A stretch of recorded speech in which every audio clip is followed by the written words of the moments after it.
Hello. അപ്പോൾ ഇന്ന് നമ്മൾ ഉണ്ടാക്കാൻ പോകുന്നത് പടവലങ്ങ കറിയാണ്. അപ്പോൾ അതിൻ്റെ റെസിപ്പിയാണ് ഇപ്പോൾ ഇവിടെ കാണിക്കുന്നത്. ഫസ്റ്റ് നമ്മളൊരു ഞാൻ മൺചട്ടിയിലാണ് അങ്ങനത്തെ കറികളൊക്കെ ഉണ്ടാക്കുക. അപ്പോൾ മൺചട്ടിയിൽ കഴുകി എടുത്ത് വെച്ച പരിപ്പ് ഇട്ട് കൊടുത്തേക്കുവാണ്. അതിലേക്ക് നമ്മൾ വെള്ളം ചൂടാക്കി വെച്ചിട്ടുണ്ട്. അപ്പോൾ ആ ചൂട് വെള്ളം ഒഴിച്ചു കൊടുക്കുവാണ്. പരിപ്പ് വേകാനുള്ള ആവശ്യത്തിനുള്ള വെള്ളം ഒഴിച്ചു കൊടുത്തിട്ടുണ്ട്. അപ്പോൾ ആ പരിപ്പിലേക്ക് ആവശ്യത്തിനുള്ള ഉപ്പും മഞ്ഞൾപ്പൊടിയും ഇട്ട് കൊടുക്കുവാണ്.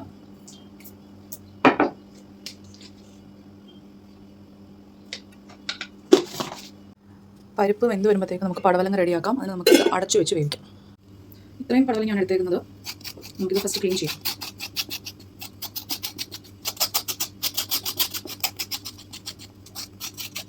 ഇവിടെ പടവലങ്ങ ക്ലീൻ ചെയ്തെടുത്തിട്ടുണ്ട്. ഈ 2 പീസാണുള്ളത്. നമുക്കിതിനെ കട്ട് ചെയ്തെടുക്കാം.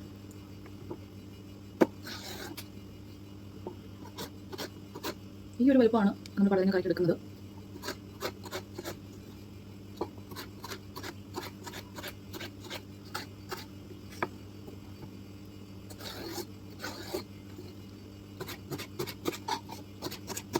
പടവലങ്ങ ഇവിടെ ചെറിയ പീസസ് ആക്കി കട്ട് ചെയ്തിട്ടുണ്ട്. അപ്പോൾ വെന്തുകൊണ്ടിരിക്കുന്ന പരിപ്പിലേക്ക് നമുക്ക് ഈ അരിഞ്ഞു വെച്ച പടവലങ്ങ കഷ്ണങ്ങൾ ഇട്ട് കൊടുക്കാം. അടുത്ത നമുക്ക് ഇതിലേക്ക് ഒരു തക്കാളിയാണ് ഇട്ട് കൊടുക്കുന്നത്. തക്കാളി ഇവിടെ ഞാൻ ഈ ഒരു സ്ക്വയർ ഷേപ്പിൽ കട്ട് ചെയ്ത് വെച്ചിട്ടുണ്ട്. അപ്പോൾ അതിട്ട് കൊടുക്കാം. അപ്പോൾ ഒരു കളർഫുൾ ആയിട്ടുണ്ട്, കാണാൻ നല്ല ഭംഗിയൊക്കെ ഉണ്ട്. കറി എന്താകുമെന്ന് അറിയത്തില്ല. പരിപ്പും പടവലങ്ങയും തക്കാളിയും കൂടെ ഒരുമിച്ചിട്ട് വേവിക്കുവാണ്. ഹലോ. അപ്പോൾ നമുക്ക് ഇതിലേക്ക് ആവശ്യമുള്ള അരപ്പരയ്ക്കാൻ പോവാണ്. ആവശ്യത്തിനുള്ള തേങ്ങ ഇട്ട് കൊടുക്കാം. നമ്മളിവിടെ തേങ്ങ ചിരകിയതാണ് വാങ്ങുന്നത്. അങ്ങനെ കിട്ടുന്നുണ്ട്. തേങ്ങ ചിരകിയത് ഇങ്ങനെ വാങ്ങും. തേങ്ങ ചിരകാൻ ഭയങ്കര മടിയാണ്.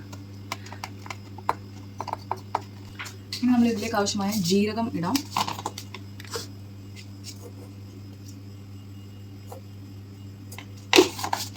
ഞാൻ ഇവിടെ എടുത്ത് വെച്ചിട്ടുള്ളത് 2 പച്ചമുളകാണ്. അതിലേക്ക് ഒരു പഴുത്തതും ഒരു പച്ചയും 2 എണ്ണമാണ് ഇടുന്നത്.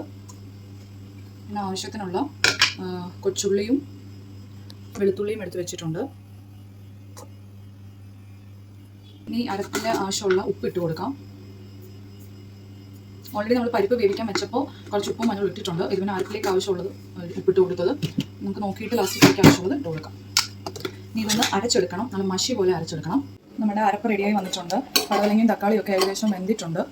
അപ്പോൾ നമുക്ക് ഇതിലേക്ക് അരപ്പ് ചേർത്ത് കൊടുക്കാം. നമ്മൾ അരപ്പ് അരച്ചേക്കുന്നത്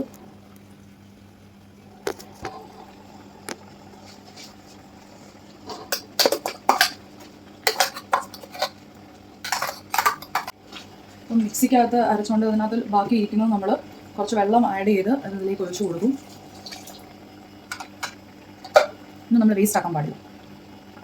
ഇനി അരപ്പ് ചേർത്തിട്ട് ഈ അരപ്പ് ഈ പടവലങ്ങയിലും തക്കാളിയിലൊക്കെ ഒന്ന് പിടിക്കാനുണ്ട്. അപ്പോൾ അതുവരെ നമുക്കൊന്ന് അടച്ചു വെച്ച് വേവിക്കാം. അപ്പോൾ പടവലങ്ങ കറീൻ്റെ ലാസ്റ്റ് സ്റ്റേജിലേക്ക് നമ്മൾ എത്തിയിരിക്കുകയാണ്. ഇനി നമ്മൾ അതിലേക്കുള്ള കടുക് താളിക്കാൻ പോവുകയാണ്.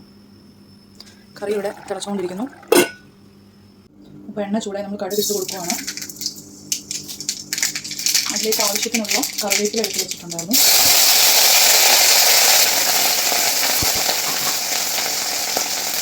രണ്ട് പച്ചമുളകുണ്ട്.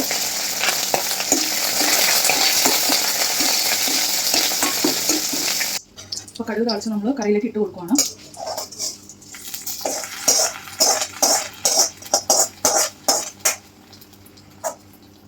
നമ്മൾ കടുക് താളിച്ചു. ഇനി ഇളക്കി കൊടുക്കാൻ പാടില്ല. ഇനി നമ്മൾ എപ്പോഴാണോ കഴിക്കുന്നത് അപ്പോഴേ ഇളക്കാം. ഞങ്ങളങ്ങനെയാണ് ചെയ്യുക. അപ്പോൾ നമുക്കിത് അടച്ച് വെച്ചിട്ട് ഗ്യാസ് ഓഫ് ചെയ്യാം. ഹലോ. അപ്പോൾ പടവലങ്ങ കറി റെഡിയായി. നെക്സ്റ്റ് നമ്മൾ ഉണ്ടാക്കാൻ പോകുന്നത് പൊട്ടറ്റോ മെഴുക്കോട്ടി. ഞങ്ങളുടെ രീതിയിൽ എങ്ങനെ ഇത് ഉണ്ടാക്കുന്നതെന്ന് കാണിക്കാം. എല്ലാവരും ഓരോരോ രീതിയിലായിരിക്കും ഉണ്ടാക്കുന്നത്. അപ്പോൾ ഞാൻ എങ്ങനെയാണ് ഉണ്ടാക്കുന്നതെന്ന് കാണിക്കാം. ഫസ്റ്റ് ഞാനിതിൻ്റെ തൊലിയെല്ലാം ചരണ്ടി മീൻസ് ചെത്തിക്കളയും.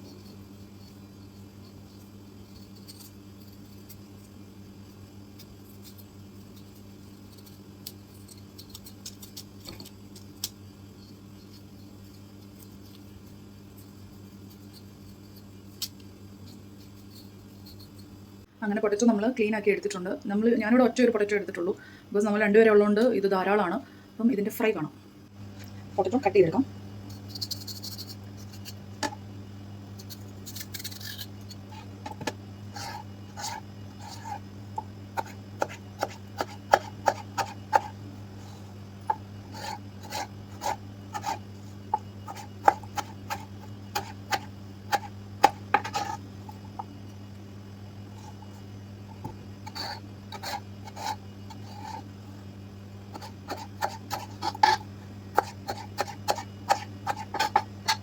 ഇവിടെ പൊട്ടറ്റോ കട്ട് ചെയ്തെടുത്തിട്ടുണ്ട്. ഇപ്പോൾ ബാക്കി എങ്ങനെ ഉണ്ടാക്കുന്നതെന്ന് കാണാം. പൊട്ടറ്റോ ഞാൻ ആദ്യം ഒന്ന് പൊടികളെല്ലാം പുരട്ടിയിട്ടാണ് ഫ്രൈ ചെയ്യുന്നത്. നിങ്ങളെല്ലാവരും അങ്ങനെയാണോ ചെയ്യുന്നത് എനിക്കറിയില്ല. ഞാൻ അങ്ങനെയാണ് സാധാരണ ചെയ്യുന്നത്. അപ്പോൾ ഫസ്റ്റ് നമുക്ക് അതിലേക്ക് ആവശ്യമുള്ള ഉപ്പിട്ട് കൊടുക്കാം. പിന്നെ കുറച്ച് കാശ്മീരി മുളക് പൊടി ഇടും, കുറച്ച് മഞ്ഞൾപ്പൊടി. ചില ദിവസം പൊട്ടറ്റോ മഞ്ഞപ്പൊടിയും പച്ചമുളകും മാത്രം ഇട്ട് മേൽക്കോട്ട് വയ്ക്കും. അപ്പോൾ ഈ പൊടികളൊന്നും യൂസ് ചെയ്യാറില്ല. മഞ്ഞപ്പൊടിയും പച്ചമുളകും മാത്രം ഇട്ടിട്ട് ഫ്രൈ ചെയ്തെടുക്കാറുണ്ട്. ഇപ്പം കഴിഞ്ഞ പ്രാവശ്യം യെല്ലോ ഉണ്ടാക്കിയതുകൊണ്ടാണ് ഇപ്രാവശ്യം കാശ്മീരി മുളക് പൊടി ഇട്ട് ഉണ്ടാക്കുന്നത്. ഇച്ചിരി കുരുമുളക് പൊടി ഇട്ട് കൊടുക്കുക. ഇതൊന്ന് മിക്സ് ചെയ്തെടുക്കാം.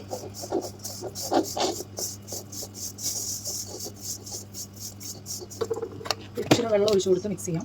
ഒത്തിരിയല്ല, ജസ്റ്റ് 1-2 ഡ്രോപ്സ്. ഇതിലേക്ക് നമ്മൾ കട്ട് ചെയ്ത് വെച്ചാൽ പൊട്ടറ്റോ ഇട്ട് കൊടുക്കണം.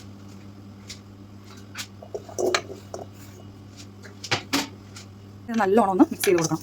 കൈ വെച്ച് തന്നെ കൊടുക്കണം, എന്നാലേ എല്ലാം പിടിക്കത്തുള്ളൂ.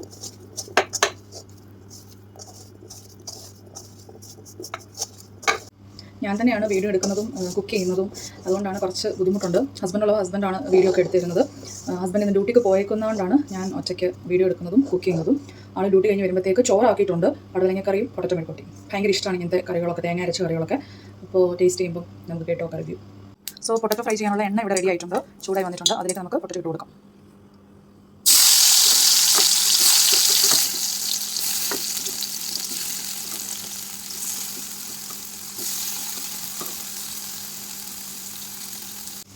അപ്പോൾ പൊട്ടറ്റോ മെഴുക്കുവരട്ടിക്ക് ആവശ്യമുള്ള വെളുത്തുള്ളി ഞാനിവിടെ ചതച്ചെടുക്കാൻ പോകുന്ന ഒരു ഇതിലിട്ടാണ് ഞാൻ ചതയ്ക്കാറ്.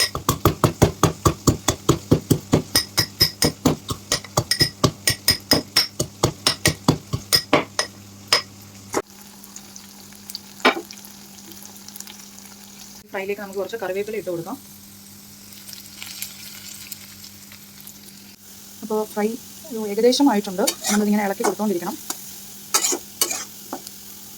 പൊട്ടറ്റോ ഫ്രൈ ഇവിടെ റെഡി ആയിരിക്കുവാണ്. ഈ ഒരു പരുവത്തിലാണ് നമ്മൾ എടുക്കുന്നത്. നല്ലപോലെ ഫ്രൈ ആയിട്ടുണ്ട്. എന്നുവെച്ചാൽ കറുമുറയല്ല, ബട്ട് നല്ലൊരു ഡ്രൈ ഫ്രൈ പൊട്ടറ്റോ ഫ്രൈ ആയിട്ടുണ്ട്. ഹലോ, അങ്ങനെ നമ്മുടെ പടവലങ്ങക്കറിയും പൊട്ടറ്റോ ഫ്രൈയും ചോറും കഴിക്കാനുള്ള ആൾ വന്നിരിക്കുവാണ്. അപ്പോൾ എന്താണ് കഴിച്ചിട്ട് എന്താ പറയുന്നത് നോക്കാം. ഒരു പപ്പടത്തിൻ്റെ കുറവുണ്ട്, പപ്പടം തീർന്നു പോയി.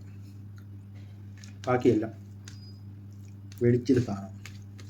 കറി എങ്ങനെയുണ്ട്? തേങ്ങ അരച്ച് വെച്ച് സൂപ്പറാണ്. ഞാൻ പൊതുവെ വെജിൻ്റെ ആളാണ്. അത് ഞാൻ ഓൾറെഡി പറഞ്ഞിട്ടുണ്ടായിരുന്നു, തേങ്ങ അരച്ച് വെക്കുന്ന കറിയൊക്കെ ഇഷ്ടമാണ്. അപ്പോൾ അത് ഇഷ്ടപ്പെട്ടിട്ടുണ്ട് അല്ലേ? ഓക്കെ.